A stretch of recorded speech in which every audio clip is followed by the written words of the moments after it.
మరి ఈ సమావేశానికి చేసిన వేదికపైనటువంటి ఏఐటీసీ తాలూకా నాయకులు శ్రీనివాసులు గారు, అదేవిధంగా సిఐటియు మండల అధ్యక్షులు రాజశేఖర్ గారు,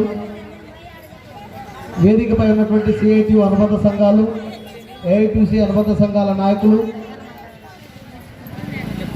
ఈ సార్వత్రిక సమ్మెకు హాజరైనటువంటి కార్మిక వర్గానికి అందరికీ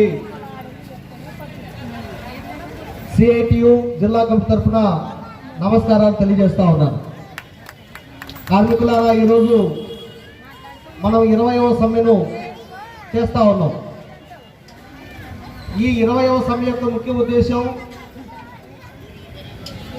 మనం తెలుసుకోవాల్సిన అవసరం ఉంది.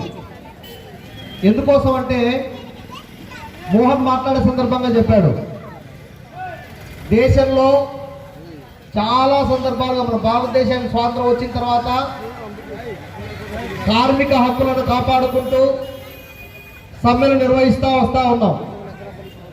ఈ సమ్మెల్లో ఈ దేశంలో బీజేపీ అధికారంలోకి వచ్చిన తర్వాత చేసిన సమ్మెల కంటే పాత సమ్మెలు చాలా చాలా తక్కువ.